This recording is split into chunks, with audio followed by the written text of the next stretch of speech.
Hello everyone. So I'm just coming back from my test drive of the 2021 Subaru Sport Crosstrek.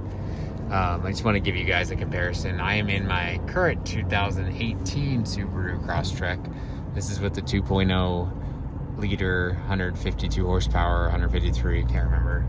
And just kind of give you guys a comparison from my drive. You know, it wasn't a long one. We went around a small portion of town, went on the interstate. So my short thing is for any of you who are worried about, hey, should I be upgrading my 2018, 19, and 20 to the 2021 2.5 liter, would be probably not, guys. Like, it's not good enough to merit buying a new car and selling your old one. The 2021, basically, if you put me in that car and didn't tell me it had an upgraded engine and it was just me, I may not even realize it at the first moment until I got up and started like hitting the gas and get on the interstate, and I might be like, oh, something feels a little bit different here. I think you would definitely notice it if you had a family in the car. Crosstreks aren't designed to have 4 adults in the car. I feel like you should be having a Forester or an Outback. So from what I think, it doesn't feel like you're getting like a WRX or you're getting a performance boost and like fun power. It feels like you are taking away some of the negative aspects of this car struggling without the fun, positive, like fun power. I don't know if that makes sense to you guys. That's how I saw it. I saw it just less of a struggle to drive around on the engine. The 2021 Sport was very quiet. I couldn't believe how quiet it was. I think it's quieter than the 2018 model easily. I think the bigger engine doesn't have to struggle as much, so there's less whine. When you're on the interstate speed, it doesn't necessarily pull better. I feel like it just struggles less. And I know that doesn't make sense because obviously it's pulling better if it's not struggling less, but that's kind of how I felt it. When we're hitting it on the gas, I didn't feel the engine trying to whine to get up to speed. It felt like it was relaxed and it was going to be able to do whatever you wanted to do. Are you going to like be floored by the 0 to 60 time in the new 2021 Sport? No, like you want to get a WRX, go get a WRX. It's not a WRX. Like, it's not a significant difference. I read online, this is a huge difference. Now, if you're in Colorado, I would be very tempted then to make that jump, because this car struggles in the mountains at altitude, especially if you had an adult or 2 adults or kids in the back. Then you're definitely going to be huffing and puffing to try to get up to speed. But I can't justify buying, spending close to $30,000 when you have a 2018 or 19 or 20 model. If you have the 2017 or 16 model, yeah, I think it would be a good upgrade. It's a way better car. When they redesigned the 2018, there are so many good features to it that would be worth it for you. Otherwise, I think it's kind of like the comparison. If you're getting an iPhone 11 or an iPhone 12, is there going to be a huge significant difference?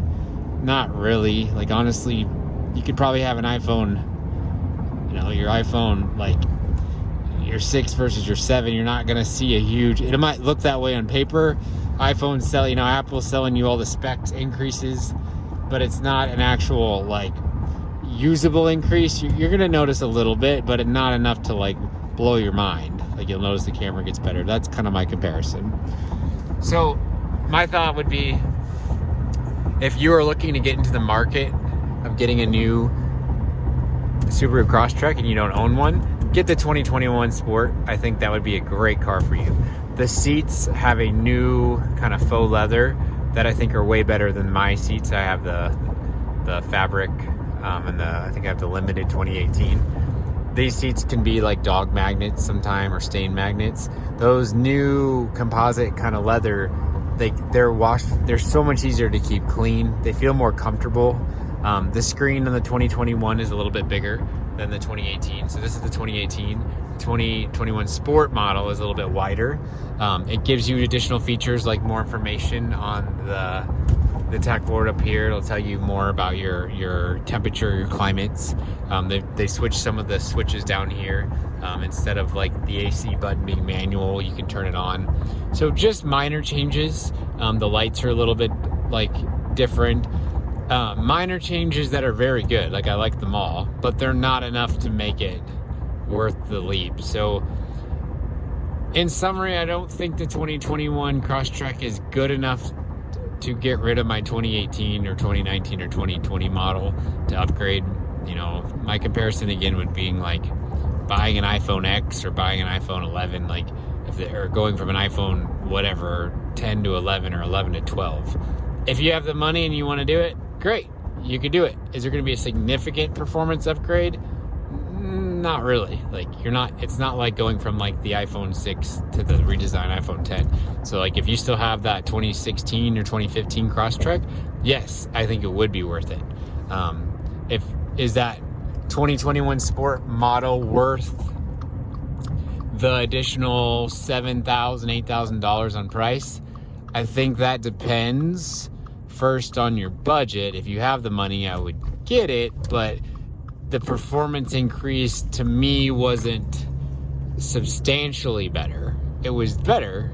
I mean, it's gonna be better because this car definitely struggles to like, you know, to impress you with its speed, but it wasn't eye-opening better. So if I was looking at a reasonably priced Crosstrek, you know, you still probably would be best getting the 2.0 liter if you're worried about budgeting in the 2021 model. And you could probably still get some of the features on that 2021, and I would ask for the seats and the leather and the things like that. And you could get some of the you know, the minor upgrades. And so for you who are looking to get into the market, I definitely recommend it. If you really want to know, go test drive both of them. My biggest thing would be if you live in a state where you're higher up in the mountains, or you're going to be hauling, you know, a couple people, like you've got your family in the car, then I do think the additional 30 horsepower or so is going to be beneficial to you. If it's just yourself, I think the 20, you know, the normal 2.0 liter engine is going to be sufficiently okay for the amount of money that you're going to have to spend in order to get the 2.5 liter.